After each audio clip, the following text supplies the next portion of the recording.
Olá, sejam bem-vindos à terceira temporada do podcast Direito Empresarial Café com Leite. É novo por aqui? Então deixa eu me apresentar. Eu sou Amanda Taide, mineira na origem, com passagem em São Paulo e candanga de coração. Casada, mãe do Pedro de 4 anos. Pedro Ataide Rivera Piteu Maranhão. Do Lucas de 2 anos. Lucas lindo, já é. E tutora do Vira-Lata Farofa. Sou professora doutora da Universidade de Brasília, UNB, dos cursos de Direito Empresarial, Concorrência, Comércio Internacional e Compliance. E esse é um podcast idealizado e planejado para as turmas da graduação em Direito Empresarial na UNB, nas disciplinas de Direito Comercial 1. A cada aula, um novo episódio sincroniza com o tema daquele dia. Mas o podcast não se restringe mais aos meus alunos, pois todos os ouvintes, em quaisquer lugares do Brasil e do mundo, e em qualquer posição profissional que ocupem, poderão ter, com o nosso podcast, uma biblioteca virtual, em áudio gratuita, dos principais livros, capítulos ou trechos de livros, artigos acadêmicos essenciais para a compreensão do direito empresarial no Brasil. Eu estou muito animada para tomar a próxima xícara de café com leite com vocês. Bora comigo? A nossa xícara de café com leite de direito empresarial de hoje vai tratar de um artigo publicado bastante recentemente, em 2021, intitulado Aviamento, a métrica do sucesso empresarial, de autoria de Fábio Belotti Gomes. E para isso a gente vai ter a alegria de contar com a participação do próprio autor, o professor Fábio Belotti Gomes. O professor Fábio é doutor em Direito Comercial pela Faculdade de Direito da USP, mestre em Direito Comercial também pela Faculdade de Direito da USP e bacharel em Direito pela Faculdade de Direito da USP também. É professor titular no curso de Direito da Universidade Paulista, Unip, coordenador do curso de pós-graduação em Direito de Negócios e Empresarial Corporativo também da Universidade Paulista, Unip. É advogado de empresas em São Paulo. Professor Fábio, muito obrigada por ter aceitado o convite para participar do nosso podcast e por apresentar, de um modo simples, curto e gostoso, esse tema do aviamento. Eu é que agradeço, professora Amanda. É um prazer muito grande estar aqui, podendo discutir aqui um tema muito interessante, direito empresarial. Então, uma pergunta que eu sempre gosto de começar. De onde que surgiu esse tema para esse artigo? De onde que surgiu essa sua inquietação, a sua vontade de escrever e publicar sobre esse tema? Pois bem, eu sou professor de Direito Empresarial há mais de 22 anos, prioritariamente na graduação e eu diria, com menor intensidade na pós-graduação. E na graduação nós lidamos com praticamente o primeiro degrau, né, da formação jurídica e temos, né, a oportunidade acadêmica de debater, discutir, eu diria, todas as etapas de formação da empresa, sendo que eu particularmente tenho eu diria, um interesse muito grande, um carinho muito grande pela teoria geral da empresa, gosto muito dessa parte introdutória, ainda que, claro, eu lecione todos os módulos de direito empresarial e goste de todos os módulos, até porque tem um manual de direito empresarial também que aborda todos os módulos da matéria, porém, a teoria da empresa, desde a época em que eu era estudante, sempre me atraiu. E dentre os tópicos da teoria da empresa, a temática do estabelecimento empresarial sempre me fascinou, porque o estabelecimento é o cerne, efetivamente, é o coração da atividade empresarial, e a partir daí que surgiu a ideia, justamente, até por ser um tema, eu considero inesgotável, a temática do estabelecimento, que surgiu a ideia de escrever esse artigo especificamente focado no aviamento, dentro de uma visão, eu diria, contemporânea. Excelente. Então, para a gente começar a entender e começar a colocar as primeiras bases, assim como o senhor professor pode dizer que também sou uma apaixonada pela disciplina de teoria geral da empresa. Então, justamente essa disciplina de comercial 1 é que me deu o insight para elaborar esse podcast, para tentar, né, apresentar, fazer um primeiro contato de aproximação, quem sabe aí causar uma paixão nos alunos da graduação, né? Então, para a gente entender do começo, né, o que é o aviamento e por que esse tema é tão relevante para o conceito de estabelecimento empresarial, que o senhor já mencionou, né? Que consiste aí, tentando entrar um pouco também nos clássicos, nessa comparação, no perfil objetivo da empresa, né? Nos termos do Asquith. Pois bem, vamos começar com uma definição básica, né? O que é o aviamento? O aviamento, ele pode ser definido como a capacidade que um estabelecimento empresarial ele pode possuir para gerar lucros. Veja, pode possuir, porque não é todo estabelecimento que possui esta capacidade, este atributo, né? Como muitos autores se referem a ele, essa qualidade, e de modo que o aviamento ele é um elemento que ele surgirá, ele de início ele não existe, né, no estabelecimento, no início da atividade empresarial, porém ele surgirá a partir do momento em que o estabelecimento iniciar, vamos dizer assim, a sua movimentação, o seu fluxo econômico. Eu costumo comparar, inclusive, com o motor de um automóvel, né? Uma coisa é o motor parado, outra coisa é aquele motor em funcionamento com o carro em movimento. Aquele motor vai gerar toda uma força dinâmica e, a partir daí, as forças da física passarão a incidir sobre esse automóvel, de modo que, fazendo uma analogia, uma comparação muito rasteira, é mais ou menos o papel onde surgirá o estabelecimento, o aviamento, a partir da existência e do, vamos dizer, funcionamento do estabelecimento empresarial. Então, nesse seu artigo, você tenta trazer uma perspectiva, assim, mais moderna, né? Como você bem utilizou esse termo, do aviamento ser uma métrica do sucesso empresarial. Será que você pode explicar para a gente como que você trouxe esses argumentos, como que você enxerga essa nova visão, vamos dizer, do aviamento? Sim, veja, na verdade, eu diria, uma releitura, né, da temática do aviamento e não chega a ser propriamente uma nova visão, não é nenhuma tese, longe disso, mas a ideia foi simplesmente demonstrar, situar o aviamento hoje na nossa atividade empresarial, no contexto da atividade empresarial até globalizada. Né? Vou pegar um exemplo simples, um exemplo didático, acadêmico, né?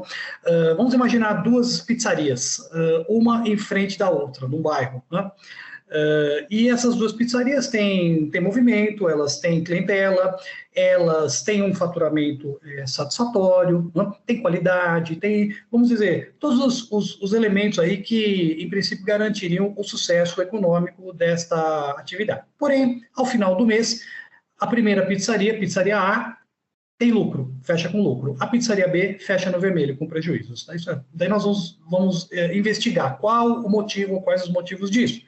Seguramente vamos identificar que a primeira pizzaria é bem administrada, bem organizada do ponto de vista empresarial, econômico, gerencial.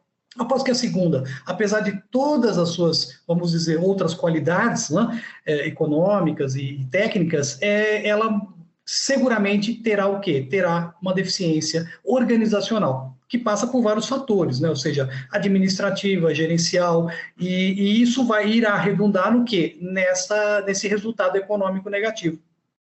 Então, aí é que nós vamos identificar o aviamento. Exato, por isso que ele é muito sutil, né? Ele só vai ser identificado primeiro contabilmente, né? Não é uma questão de achismo, vamos dizer, é contábil a sua identificação, e somente poderá ser identificado após o efetivo desempenho da atividade empresarial, como neste exemplo. Entendi. É de fato o motor com o carro andando, né? Que você mencionou. E tem debates atuais, o que tem acontecido de novo, né? Nessas discussões sobre aviamento que você poderia compartilhar com a gente, também dar um pouquinho, uma deixa do seu novo livro, que foi publicado mais uma edição recentemente, já fica aqui a recomendação para os nossos ouvintes também, um pouquinho do que você vai trazendo, ou discussões que têm sido levantadas, tanto na doutrina quanto na jurisprudência, se você puder trazer um lance para a gente, uma gotinha desse café com leite para a gente. Então, veja, professora, como eu disse, a temática da teoria da empresa, ela aparentemente, ela é um pouco até, vamos dizer, eu diria, antiga, né, muitas vezes.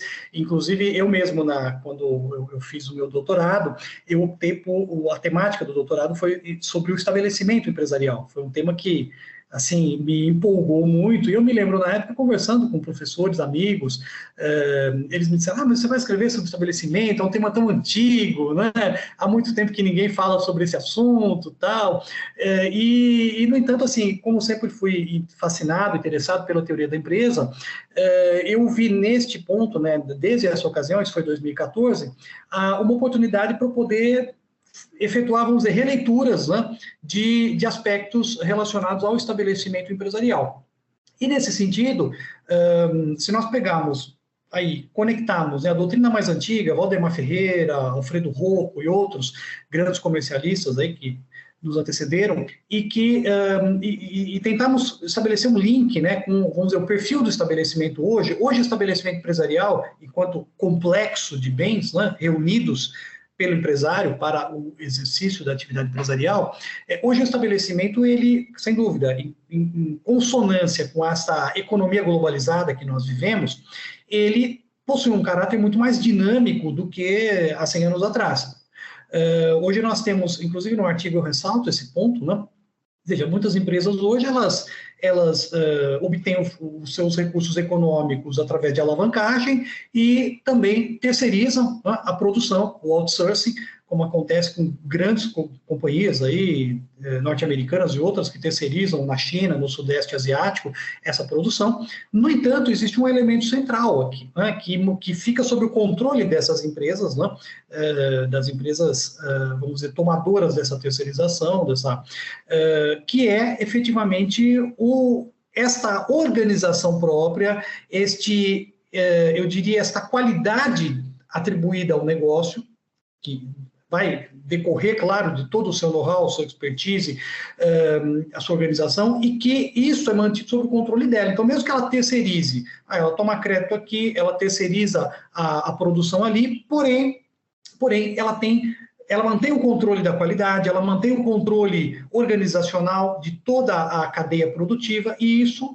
faz com que ela consiga ter sucesso, mesmo, vamos dizer, não tendo mais a produção física de toda a sua linha, todo o seu portfólio. Então, é muito interessante esse fenômeno que tem acontecido hoje, né, com grandes companhias aí que nós vemos, estrangeiras fazem isso, né? Você compra um produto norte-americano, só que ele é fabricado na China, na Tailândia, no Vietnã, e é um produto original, de excelente qualidade. Como que ela consegue fazer isso? Porque ela mantém o controle de todas essas técnicas organizacionais que lhe possibilitam, mesmo terceirizando a produção física, mas ela consegue manter esse controle, e que não é só a questão organizacional da produção, é a distribuição, toda a rede de supply, né, a cadeia de distribuição, a logística, a questão do marketing, ou seja, é todo um conjunto. Então, o aviamento, ele não está, por isso que eu digo, o aviamento não é sinônimo de técnicas de administração.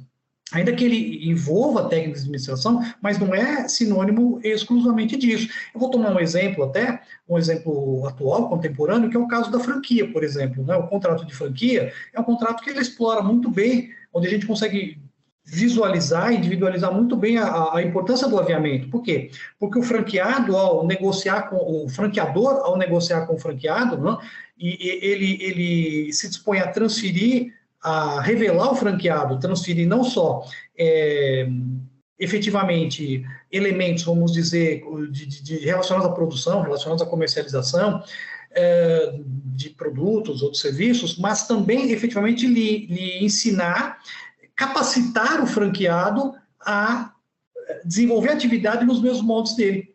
Então, aí é que entra o aviamento. Então, na franquia, nós conseguimos visualizar muito bem, né, destacar o aviamento dos demais elementos que compõem o estabelecimento, sempre que o contrato de franquia é celebrado e executado. Então, acho que é um aspecto muito dinâmico hoje, né? Que as pessoas falam, o aviamento, toda aquela formulação antiga, só que ela é dinâmica, né? Porque eu costumo dizer que a atividade empresarial, ela é como um líquido fluido, é como se nós pegarmos 1 litro de água, nós podemos colocar esse litro num jarro de água, numa garrafa, numa vasilha, numa bacia, ou seja, o líquido se adapta, né? A atividade econômica também tem essa fluidez. E o direito empresarial, como ele visa disciplinar o exercício profissional da atividade econômica, que é basicamente isso, que esse é o objeto do direito comercial e empresarial, né, disciplinar o exercício dessa atividade profissional, esse profissional dessa atividade econômica, o direito empresarial também tem essa qualidade, muito mais, assim, do que outras disciplinas jurídicas que são mais estáticas, que são mais formais, como o direito civil, por exemplo, né, que é uma disciplina muito mais local, nacional, formal, pelas próprias peculiaridades dela, regional. O direito empresarial não, ele tem essa fluidez. Então, é importante entender que tudo aquilo que se escreveu no passado, ele, a partir de uma releitura, de uma eventual adaptação, ele é perfeitamente factível, aplicável aos padrões empresariais hoje, levando em conta essa fluidez da atividade econômica. Interessante isso, né? Quando que a gente consegue, a partir aí da fala do senhor, professor, fazer o link entre temas que, a princípio, poderiam parecer completamente diferentes. Então, aviamento com contratos em rede, com contratos híbridos, né? Esses de relacionamento, contrato de distribuição, fornecimento, grupos societários, grupos contratuais, né? Então, a gente passa a ver uma relação muito interessante dada dessa modificação, essa evolução da atividade empresarial. E, inclusive, eu iria além, né? Até no meu artigo eu menciono, faço referência a dois conceitos, que é o de aviamento subjetivo, que hoje já está, de certa forma, é um conceito mais histórico, né, do que atual, e de aviamento objetivo. O que seria o aviamento subjetivo?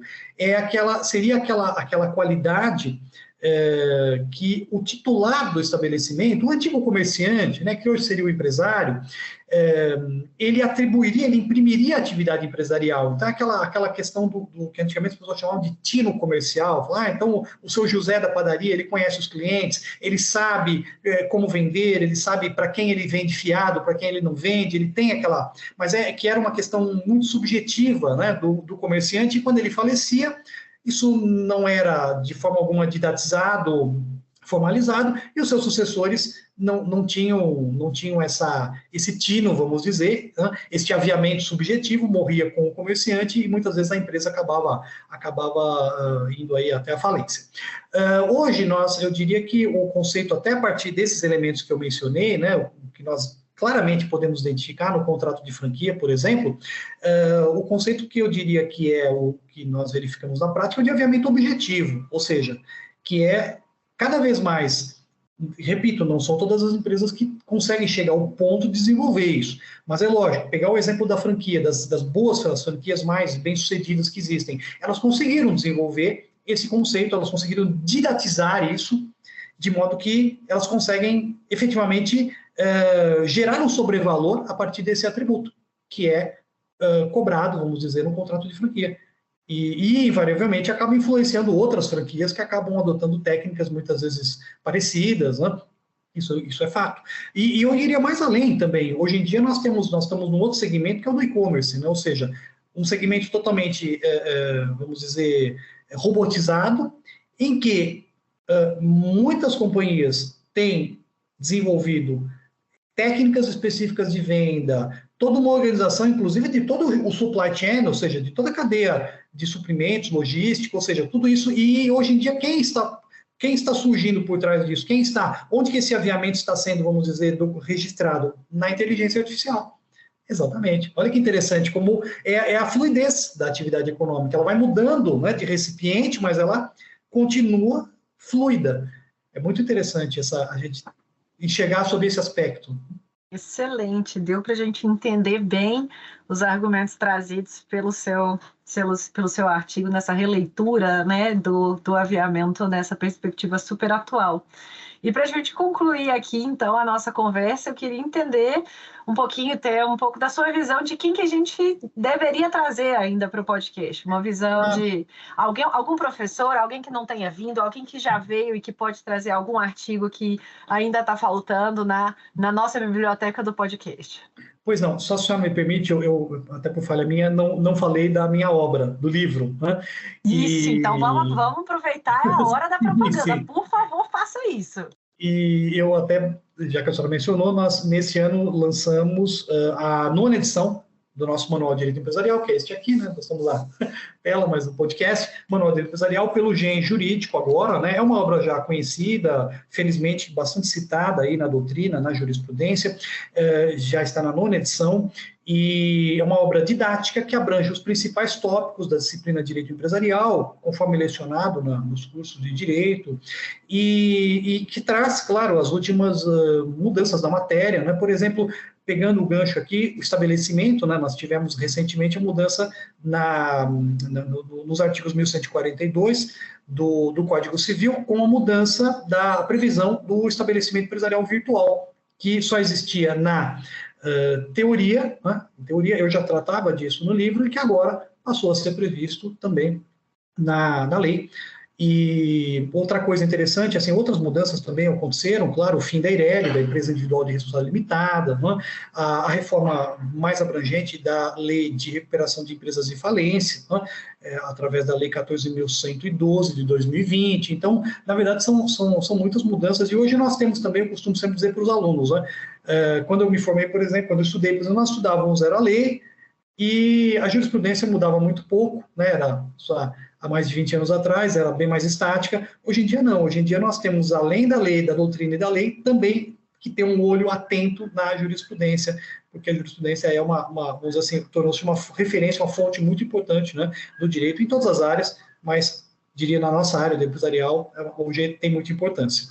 Então é isso. Eu brinquei com os alunos que 19, 20 e 21 foi um período muito difícil para ser professor de empresarial, porque a cada semana tinha uma nova mudança, né? Exatamente. Uma lei diferente, se não era a lei, aí vai estar na MP, aí tem no projeto de conversão da MP em lei, tem uma nova discussão, aí sai a lei, você vai ter que atualizar novamente tudo. Então, eu imagino se, para mim foi difícil atualizar os slides das aulas, os planos de aula, eu imagino para atualizar o livro. Então, já fica aí os meus parabéns pela obra, pela atualização. 9ª edição é um fôlego muito forte.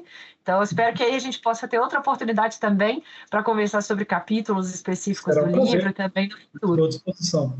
E com relação à indicação, né, que a senhora pediu, eu gostaria aqui de sugerir, até, se a senhora permite, 2 nomes, né? Ao invés de 2 nomes, são 2 colegas, 2 professores, e que são referências aí na sua área. Um deles é o professor Gladstone Mamed, que é um grande amigo aí, de Minas Gerais, conheço ele há mais de 20 anos, e fica a sugestão dele. E também outro, o professor Graciano Pinheiro de Siqueira, que é um grande especialista em sociedades, em direito registral, e ele também é um grande professor muito didática. Ambos poderão contribuir aí para o seu podcast. Excelente. Gladstone Mamed já veio para falar sobre holding familiar. A gente tem ainda muita coisa para conversar com ele, porque ele publica bastante.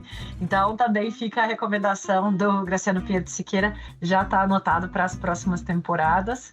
E eu queria te agradecer pela sua presença, pela sua disponibilidade para conversar com a gente. Já fica o convite para as próximas temporadas. Um café com leite muito gostoso tomado com você para a gente seguir aí o resto do dia. Muito obrigada pela presença. Eu é que agradeço, professora. Fico à disposição para novas participações. Muito obrigado. Obrigada.